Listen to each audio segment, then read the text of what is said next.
Hello, everybody. Today we're going to be reading The Easter Egg by Jan Brett. I hope you enjoy it and I hope it gets you in a beautiful spring mood. So,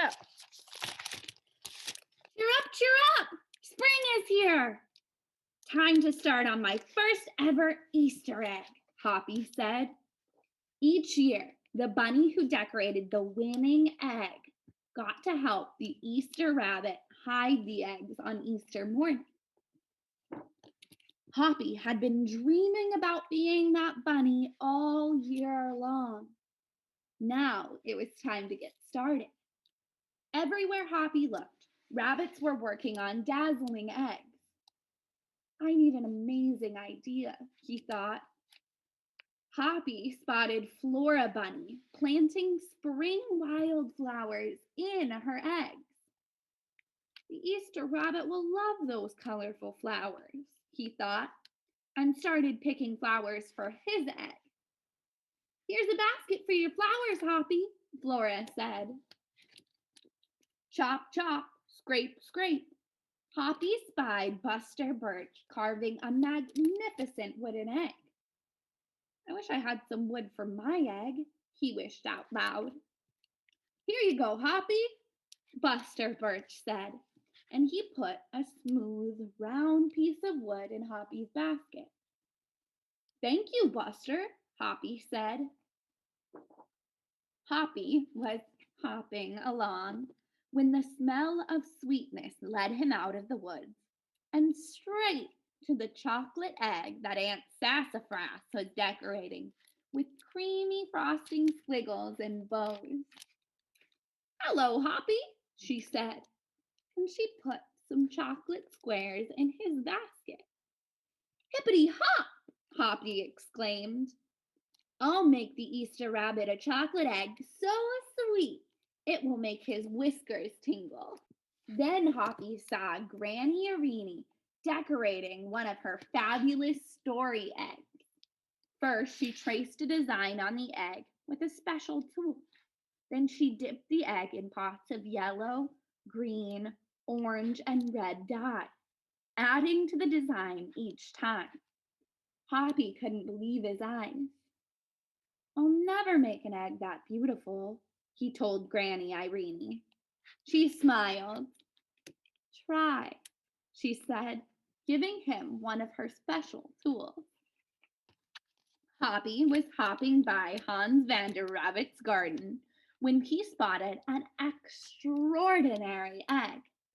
Hans was painting a portrait of the Easter rabbit, so real that it looked alive. Fantastic, Hoppy exclaimed. Thank you, Hoppy, Hans said. Why don't you make a painting on your egg? He gave Hoppy pots of paint and a fine brush. As Hoppy bounced along, a loud boinging nearly knocked him off his feet. It was a whirling, twirling, mechanical egg. Whoa, Hoppy said. That's an unusual egg. Would you like to make one? Roberto asked. Hoppy tried hard, but the harder he tried, the more parts and pieces piled up around him. Thank you, Roberto, he sighed. But I think I better make the egg that's right for me. Hoppy hopped back to the woods and lay down under a tall tree to think. Making a beautiful egg is harder than I imagined, he thought. I guess I don't have to win. I just want to make an egg that I'm proud of. Suddenly, the woods rang with the squawking of birds sounding an alarm. Mother Robin swooped down, calling wildly, as if she couldn't decide where to go. An egg had tumbled out of Mother Robin's nest. Inside the perfect blue egg was a baby robin that needed its mother to keep it warm until it hatched. Hoppy knew what he had to do. He sat down carefully and covered the blue egg with his soft, warm fur. I'll take care of you the best I can, he whispered. Relieved, Mother Robin chirped and settled down on her other two eggs. Hoppy never left the robin's egg. If it was sunny and warm, he carefully turned the egg in its nest of moss. If it was rainy and cold, he kept the egg covered and dry. At night, wild animals passed by. Hoppy crouched down and stayed hidden in the ferns. Often he heard strange noises coming from above, but Hoppy didn't run away. Every day, the rabbits worked on their eggs. Tadpoles turned into frogs, buds swelled into leaves, and Easter came closer and closer. Finally, it was time for the rabbits to take their eggs to the glen.